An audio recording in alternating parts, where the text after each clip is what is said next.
Tanvi Arjun love स्टोरीचे 3 भाग यापूर्वीच upload केलेले आहेत. कथा आवडल्यास कृपया मला कमेंट करून सांगा, म्हणजे ही मी पुढे कंटिन्यू करू शकेन. तन्वीने लाजून पूर्ण डोक्यावरून पदर घेतला होता. ती बेडवर बसली होती आणि अर्जुन तिच्या समोर उभा होता. आज तिची सुहागरात होती आणि ती झोपली होती. तो आत आला आणि ती लाजून पटकन उठली. आता तो तिला खूप प्रेमाने जवळ घेईल. त्याच्या पिळदार शरीरयष्टीकडे पाहून ती लाजत होती असं तिला वाटलं, कारण आजपासून ते दोघे कायमचे एक होणार होते. दोघांचंही अबोल मुकप्रेम आज बोलकं होणार, हसणार होतं. त्याने तिच्याकडे खूप वेळ पाहिलं. किती सुंदर दिसत होती ती. अगदी पहिल्यांदा जेव्हा तिला पाहिलं होतं तेव्हा जितकी सुंदर वाटली होती, मग जेव्हा जेव्हा ते भेटत होते तेव्हा तेव्हा त्याला ती जास्तच सुंदर वाटत होती. आणि आज त्याच्या नजरेतून तिचा सुंदर चेहरा जातच नव्हता. तो तिच्या शेजारी बसला, तिच्या तोंडावरचा पदर काढला आणि त्याने तिचा हात हातात घेतला. त्याच्या स्पर्शानं ती मोहरली आणि त्याच्या मिठीत जाण्यासाठी ती आतुर झाली होती. त्याची नजर तिच्या सर्व शरीरावरून फिरत होती आणि त्याने तिच्या झुकलेल्या नजरेकडं पाहिलं आणि त्याला तिचं लाल ओठ दिसले. त्याने तिची अनुवटी हाताने वर उचलून त्याचे ओठ तिच्या ओठांकडे नेले आणि तिने अलगद डोळे मिटून घेतले. मग त्याने तिच्या मानेवर किस केला आणि ती थरथरली. तिच्या सर्वांगातून वीज व्हायला लागली.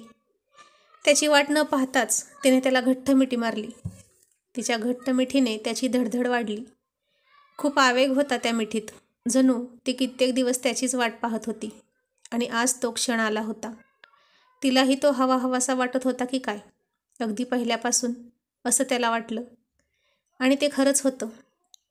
पण मग ती असं का म्हणाली की मी कोणावर तरी प्रेम करते, आणि जर खरंच तसं असेल तर मी असं अचानक तिच्यासोबत लग्न केलं, तिला वाईट का वाटलं नाही किंवा तिने विरोधही केला नाही?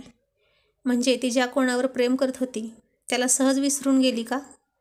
निदान आपण ज्याच्यावर प्रेम करतो त्याच्या प्रेमाखातर तरी तिने मला विरोध करायला हवा होता. पण आता तर तिने स्वतःला त्याच्या पूर्णपणे स्वाधीन केलं होतं. ती तिचं सर्वस्व त्याला अर्पण करणार होती. त्याचं तिच्यावर प्रेम होतं म्हणून तिला मिळवण्यासाठी किती धडपडला तो. मग तिनं अशी धडपड तिचं प्रेम मिळवण्यासाठी का नाही केली? तिच्या त्या घट्ट मिठीने असे अनेक प्रश्न त्याच्या डोक्यात आले. मुळात सुहागरात असताना असे निरर्थक प्रश्न त्याच्या डोक्यात आले म्हणजे मूर्खपणाच होता. पण त्याचा स्वभावच काहीसा अहंकारी आणि शंखेखोर होता.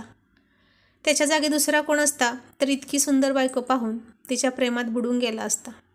तिलाही त्याचा हा स्वभाव माहीत होता. पण त्याने तिला मिठी मारली नव्हती. त्यानं तिची मिठी सोडवण्याचा प्रयत्न केला, पण ती त्याला आणखीनच बिलगली होती आणि मनातूनच म्हणत होती, नाही, आता ही मिठी आयुष्यभर सोडणार नाही. खूप वाट पाहिली मी तुझी. त्याला आता काय करावं हे कळेना आणि त्यानं तिला अलगद दूर केलं आणि तिला धक्का बसला. तो तिला म्हणाला, शेवटी मी माझंच खरं करून दाखवलं. आता माझ्याशी कोणीही स्पर्धा करू शकत नाही. तू तर नक्कीच नाही. आणि ती काहीही न समजून म्हणाली, कसली स्पर्धा? मी तर कधीच तुझ्याची स्पर्धा केली नाही. बिझनेसची स्पर्धा तू करत नसली तरी सगळेजण याला स्पर्धाच मानायचे आणि अर्जुनवर त्याचाच परिणाम झाला होता. अहंकारी तर तो होताच, पण आता मी तुझी बायको आहे, आपलं लग्न झालं आहे असं ती म्हणाली. आता तुला काय प्रॉब्लेम आहे?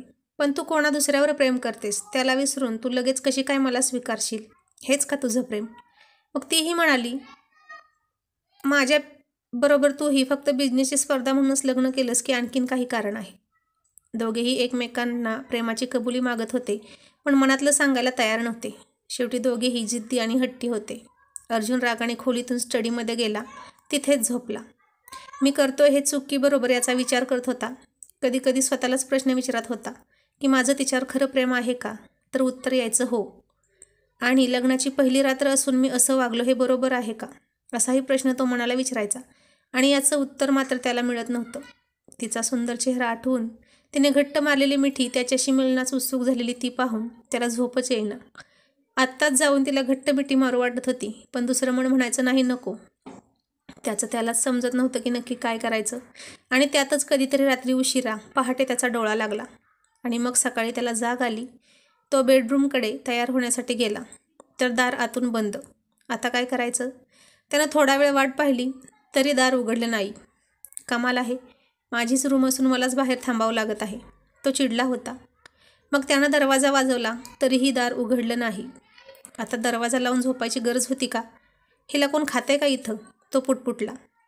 इतका वेळ झोपली आहे काही, म्हणजे उशिरा रात्री झोपली असेल का माझ्यासारखीच?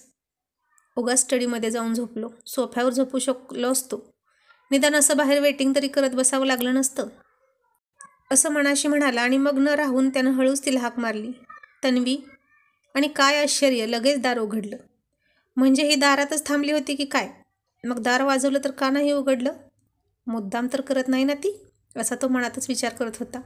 पण खरंच ती हे मुद्दामच करत होती, कारण त्याने पुन्हा बाहेर झोपू नये म्हणून आणि तिचं नाव घेऊन हाक मारावी म्हणून. तो आत गेला आणि ती बाहेर आली. तिनं तिचं आवरलं होतं आधीच. दिवस संपला आणि रात्री तो घरी आला. ती त्याला जेवायला बस असं म्हणाली, कारण ते तिचं कर्तव्य होतं आणि प्रेमही. आणि तो म्हणाला, मी खाऊन आलोय. मग ती गुपचूप गेली आणि जेवायला बसली. आणि त्यानं तिला पाहिलं. म्हणजे माझ्यासाठी ती जेवायची थांबली होती की काय? कर्तव्य म्हणून की प्रेम म्हणून? पुन्हा त्याच्या डोक्यात शंका आली. ती बेडरूममध्ये आली आणि तो स्टडीमध्ये होता आणि तिने पुन्हा दरवाजा लावला. तो आजही स्टडीमध्येच झोपेल असं तिला वाटलं. आणि तो आता झोपण्यासाठी आला तर दार बंद. कशी आहे ही? दार का लावते सारखं सारखं?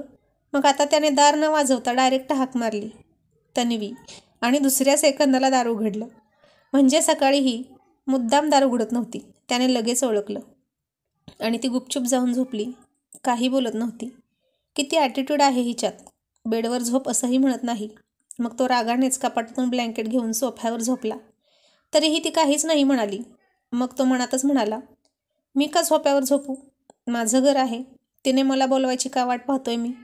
मग तोच तिला म्हणाला, काल तू बेडवर झोपली होती, आज मी झोपणार. तू सोफ्यावर झोपू शकतेस. ती म्हणाली, का? मी म्हणाले का तुला स्टडीमध्ये झोप? ती उलट उत्तर देत म्हणाली, पण माझं घर, माझी रूम, माझा बेड आहे.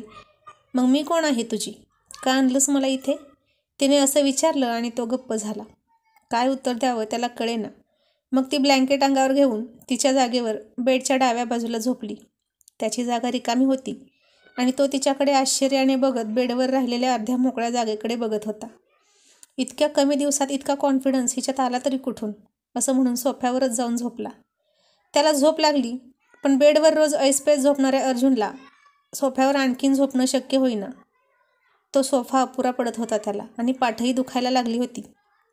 तो उठून बसला. त्यानं बेडकडं पाहिलं आणि त्याला तन्वी दिसली. किती छान लोभस दिसत होती ती. खोलीतील मंद प्रकाशात तिचं शरीर सौंदर्य अधिकच खुलून दिसत होतं. तिचं तोंड भिंतीकडे होतं आणि ती बेडवर मधोमध झोपली होती. तिलाही आतापर्यंत एकटीनंच बेडवर झोपायची सवय होती ना, त्यामुळे मस्त ऐसपैस झोपली होती ती. तिला पाहून मनात म्हणला, आता माझ्या जागेवर झोपायची गरज होती का? आपल्या आपल्या जागेत झोपावं ना. माझं सगळंच हिसकावून घ्यायची सवयच आहे बहुतेक हिला. आधी कॉन्ट्रॅक्ट घ्यायची आणि आता माझा बेड आणि माझी अर्धी जागाही घेतली. अतिक्रमण करायची सवयच दिसते हिला. आता त्याला बेडवर झोपायचं होतं, पण तिनं जागा शिल्लक ठेवली नव्हती आणि तो शेवटी चटई अंथरून जमिनीवर झोपला. आणि सकाळी ती मस्त आळोकी पुळोके देऊन उठली आणि त्यानं तिला पाहिलं, कारण तो रात्रभर जागाच होता. आणि मनात म्हणाला, नक्की नांदायला कोण आले, ती का मी? हे तिचं सासर आहे की माझं? तो बुचकळ्यात पडला होता. ती तिचंच घर असल्यासारखं मस्त मजेत राहत होती आणि मी स्टडीतून सोफा आणि सोफ्यावरनं चटई. चांगली प्रगती आहे, असं मनात म्हणत होता. पण हिला मात्र काही फरक पडत नाही. तन्वी मात्र मनातल्या मनात हसत होती. तो रात्रभर झोपला नव्हता. पाठ खूप दुखत होती आणि ती बाथरूममध्ये गेली. तसा पटकन उठून अधाशासारखा बेडवर झोपला आणि त्याला खूप खूप आनंद झाला. तब्बल 2 रात्रीनंतर तो त्याच्या बेडवर झोपला होता. तो पालथा झोपलेला होता आणि त्याला लगेच झोप लागली. ती बाथरूममधून बाहेर आली. तिने त्याला पाहिलं आणि खूप प्रेमाने त्याच्याकडे पाहत गारातच हसली. एक नंबर हट्टी, असं म्हणून बाहेर निघून गेली. 10 वाजले तरी तो उठला नव्हता. ऑफिसला कधीही लेट न जाणारा तो पण आज अजूनही झोपला होता. आणि त्याचा फोन वाजला. त्याची झोपमोड होऊ नये म्हणून तिने पळतच जाऊन त्याचा मोबाईल बघितला, तर त्याच्या मॅनेजरचा फोन होता. तिने फोन उचलला. याचा मॅनेजरला थोडं आश्चर्य वाटलं, पण नंतर सरांचं आता लग्न झालं आहे आणि बायकोला नवऱ्याचा फोन घ्यायचा अलिखित अधिकार असतो, असं तो मनात म्हणाला, कारण त्याचंही लग्न झालेलं होतं. आणि तो थोडा हसून म्हणाला, good morning madam, Arjun sir आहेत का? आणि ती हळू आवाजात, सर अजून झोपलेत असं म्हणाली. आणि मॅनेजर काय समजायचं ते समजला आणि हसायला लागला. नवीन लग्न झालं असेल जागरण. आणि ओके ओके मॅडम म्हणून खूप हसायला लागला. तिने फोन ठेवला आणि फोनच्या स्क्रीनवर पाहिलं आणि तिच्या डोळ्यांवर तिचा विश्वास बसेना. कारण त्याने तिचा आणि त्याच्या बर्थडे दिवशीचा गुलाबाचा बुके देऊन काढलेला फोटो फोनच्या स्क्रीनवर ठेवला होता त्याच वेळी. आणि त्यावर लिहिलं होतं, Tanvi Arjun made for each other. आणि तिने त्याच्याकडे बघितलं. तिचे डोळे भरून आले होते. खूप निरागस दिसत होता तो, खूप गोड. तो तिच्यावर खूप प्रेम करतो हे तिला माहीत होतंच, म्हणून तर त्याच्यासाठी तिनं सगळं सोडलं होतं. त्याच्या मनासारखं होईल अशीच व्यवस्था केली होती तिनं. पण आता त्याचा अहंकार तिला संपवायचा होता, म्हणून ती त्याची मनधरणी करणार नव्हती. तिने तेही केलं असतं. त्याच्यापुढे ती स्वतःला मोठं समजत नव्हती. आताच त्याला सगळं सांगावं की मी तुझ्यावरच प्रेम करते आणि त्याच्या मिठीत शिरून हरवून जावं असं तिला वाटत होतं. पण माणूस रागात आणि संशयात असताना बोललं तर त्याचा उपयोग नसतो, म्हणून ती गप्प राहिली. आणि त्यानं हालचाल केली. तिनं फोन खाली ठेवला आणि बाहेर निघून गेली. त्याच्यासाठी नाश्ता बनवला. तो बेडवर उठून बसला. घड्याळात पाहिलं, बापरे 10:15. रोज 9च्या ठोक्याला ऑफिसमध्ये असणारे अर्जुन सर अजून घरीच होते. मॅनेजरने फोन कसा नाही केला अजून? तोही झोपेतच होता की काय? त्याच्याही बायकोनं त्याला जमिनीवर झोपवलं की काय? जसं माझ्या बायको असं म्हणणार इतक्यात तो थांबला. बायको? माझी बायको असं मनात म्हणून हसला आणि म्हणाला, आता आज मीच तिच्या आधी रूममध्ये येऊन बेड पकडणार, मग बघूच बायको काय करते, असं म्हणून गोड हसला.